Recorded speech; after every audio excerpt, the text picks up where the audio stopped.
మంచు కుటుంబంలో అగ్గి రాచుకొని తండ్రి కొడుకులు ఒకరి మీద ఒకరు ఆరోపణలు చేసుకుంటూ పోలీసులకు కూడా ఫిర్యాదు చేసినటువంటి నేపథ్యంలో మోహన్ బాబు వర్సెస్ మనోజ్ అసలు సమస్య ఏంటి, ఈ సమస్య ఎలా తలెత్తింది, అసలు ఈ గొడవకి కారణాలేంటి, ఇప్పుడు మోహన్ బాబు వర్సెస్ మనోజ్ ఏం చేయబోతున్నారు, అసలు తెర వెనక ఏం జరగబోతోంది అనేది మనం విశ్లేషణ చేసుకునేటువంటి ప్రయత్నం అయితే చేద్దాం.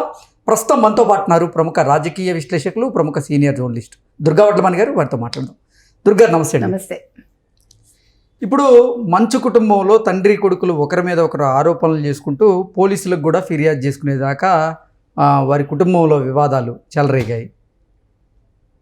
మంచు మనోజ్ ఏమో తన తండ్రి వల్ల తనకి తన భార్యకి ప్రాణహాని ఉంది, రక్షణ కల్పించండి అంటూ ఆయన ఆరోపణలు చేస్తూ ఉంటే, ఇటు మోహన్ బాబు గారు కూడా పోలీసులకి లేఖ రాసి మోహన్ బాబు నాకు మనోజ్ వల్ల, అలాగే మనోజ్ భార్య అయినటువంటి మౌనిక వల్ల ప్రాణహాని ఉంది, రక్షణ కల్పించండి అంటూ ఆయన అడుగుతున్నారు. అసలు మోహన్ బాబు వర్సెస్ మనోజ్ ఆ గొడవకి కారణం ఏంటి, గొడవకి తలెత్తినటువంటి అంశం ఏంటి, అసలు విష్ణుకి ఈ గొడవకి ఏదన్నా సంబంధం ఉందా, ఈ గొడవలో తప్పెవరిది అంటే ఏం చెప్తారు?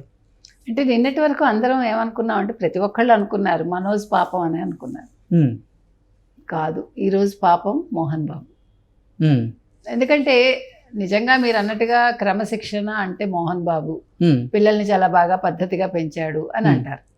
తప్పలేదు. ఇప్పుడు ఒక ఇండస్ట్రీలో ఒక చిన్న స్థాయి నుంచి వచ్చి ఒక పీటీ టీచర్గా ఉండేవాడు. ఆయన ఉండే మనిషికి ఒక సినిమా అనేది ఒక మంచి స్థాయినిచ్చి, పెదరాయుడు సినిమా అనేది ఆయనకు ఒక మైలు రాయి ఆయన జీవితంలో, సినిమా జీవితంలో, సినిమా చరిత్రలోనే ఆ ఇమేజ్ అలా ఉంచుకున్నాడు ఆయన.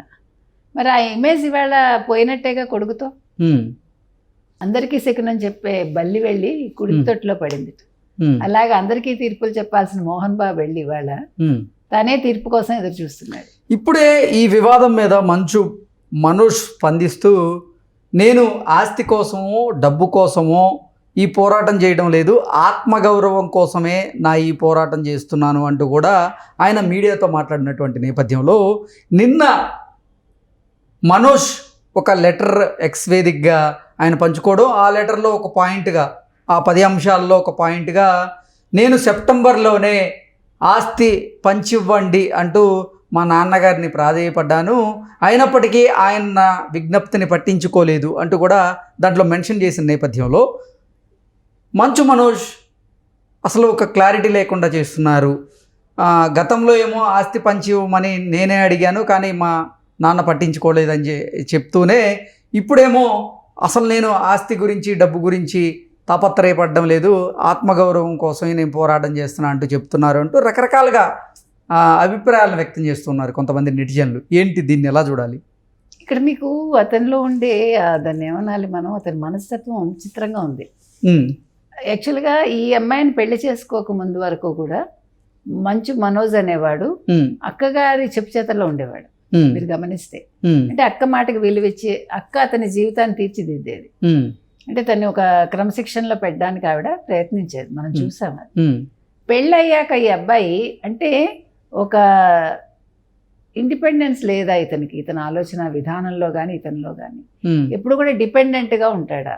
ఈరోజు మౌనికకి ఇతను సరెండర్ అయిపోయాడా అని అనిపిస్తుంది మనకి. ఎందుకంటే మీరు అన్నట్టుగా ఆత్మగౌరవం కోసం అన్నాడు. ఆత్మగౌరవం ఏంటి? తండ్రితో ఆత్మగౌరవం ఏంటి? తండ్రి అనేవాళ్ళు లేకపోతే మనం ఉంటామా? మనం లేకపోతే ఆత్మగౌరవం ఉంటుందా? పిచ్చి మాటలు కదా అది. తండ్రితో ఆత్మగౌరవం ఏంటండి? నాకు ఆస్తి అక్కర్లేదంటూ సెప్టెంబర్లో ఆస్తులు పంచిమ్మన్నానని రాస్తున్నాడు. అక్కడే క్లారిటీ మిస్ అయ్యాడుగా. ఇందాక మనం చెప్పినట్టు నిన్నటి వరకు మంచు మనోజ్ని అందరూ కూడా పాపం అనుకున్నారు, కానీ ఇప్పుడు పాపం లేదు. ఇప్పుడు ఇంకొకటి ఏంటంటే మోహన్ బాబు ఇవాళ ఇచ్చిన కంప్లైంట్లో, ఇప్పుడు నేనుంటున్న ఇల్లు తను తీసేసుకోవాలనుకుంటున్నాడు అంటే, ఇప్పుడు ఒకవేళ వాళ్ళు వచ్చి ఉంటే ఆ ఇంట్లో అనుకుందాం, అప్పుడు ప్రాబ్లం అవుతుందా? ఎవరు? మనోజు భార్య వస్తే.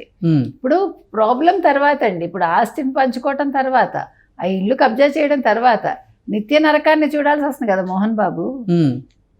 ఇప్పుడు ఎప్పుడు కూడా పిల్లలతోటి గొడవలు మామూలుగా ఉండవు. ఇంటిలోని పోరు ఇంతింత కాదయ్యా అని, అది ఇంటితోటే రాదు. పిల్లలతో అంతకంటే ఎక్కువ వస్తుంది. కాబట్టి ఇవాళ మోహన్ బాబుకి వచ్చిన కష్టం ఏంటంటే ఈ కొడుకు అనేవాడు ఒక కొరకరాని కొయ్యలాగా తయారయ్యాడు.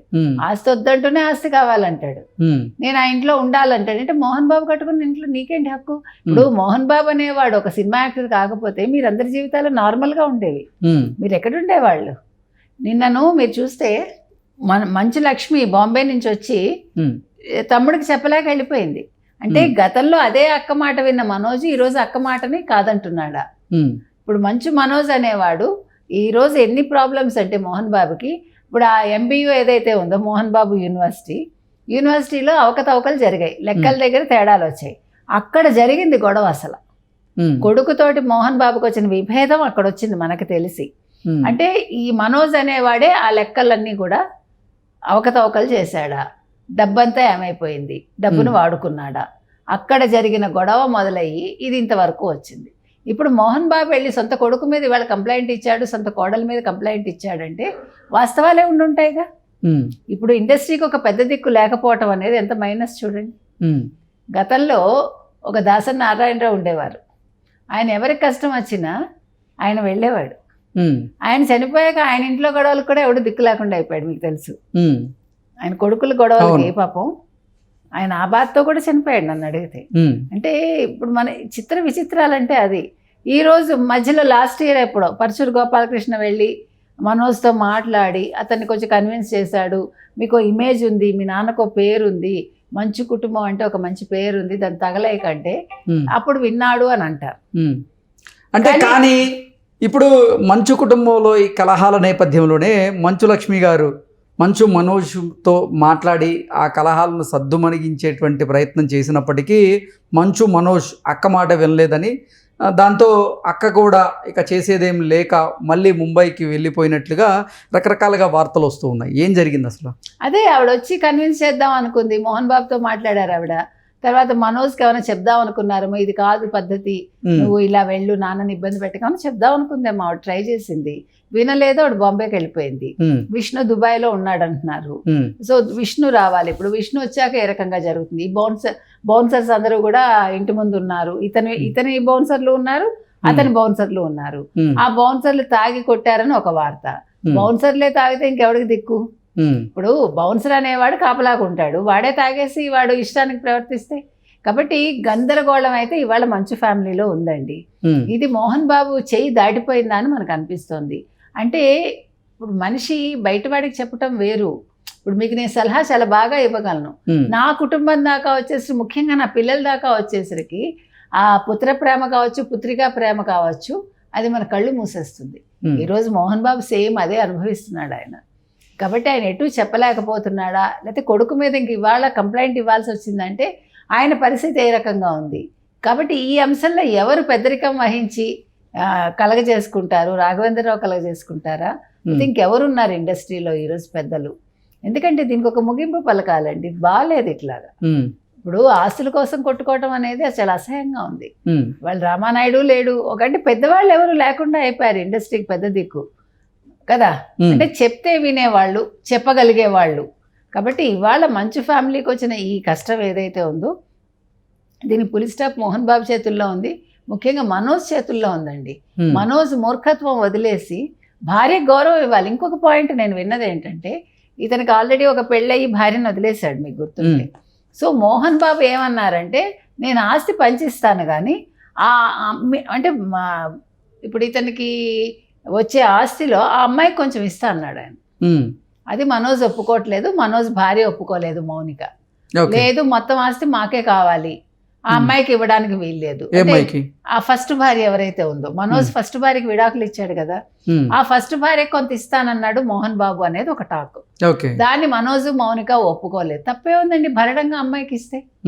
ఇప్పుడు నీకు కూడా అది మంచి పేరే కదా, మరి మొత్తం నాకే కావాలని స్వార్థం నీకెందుకు? ఇప్పుడు నువ్వు మౌనిక కోసం అమ్మాయిని వదిలేసి ఉండొచ్చు, అమ్మాయి పాప మర్యాదగా వెళ్ళిపోయిందిగా. వెళ్ళినప్పుడు ఆ పిల్లకి ఏ కష్టం ఉందో, డబ్బు ఇస్తే తప్పేంటి? ఇప్పుడు మోహన్ బాబు మంచిగానే ఆలోచించారని మనం అనుకోవాలి.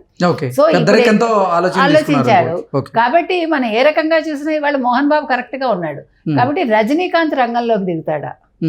ఎందుకంటే రజనీకాంత్ చెప్తే వాళ్ళ ఫ్యామిలీ వింటుంది కాబట్టి. రజనీకాంత్కి అత్యంత సన్నిహితంగా ఉండే వాళ్ళు మోహన్ బాబు, చాలా పెదరాయుడు సినిమా టైంలో ఆయన ఒక సూట్ కేసు పంపించాడు, అందరికీ తెలుసు, డబ్బులు. అంటే ఇతను ఆర్థికంగా నష్టాల్లో ఉన్నప్పుడు తను సూట్ కేసు పంపించాడు. అది బ్రీఫ్ కేసో సూట్ కేసు ఏదో, అది అందరికీ తెలుసు ఇండస్ట్రీలో. అంటే నేనున్నాను అని రజనీకాంత్ ఉంటాడు కాబట్టి ఈ రోజు రజనీకాంత్ వచ్చి ఈ సమస్యకి ఏమైనా పరిష్కారం చెప్తారా అనేది మనం వేచి చూద్దాం. Okay madam, thank you so much.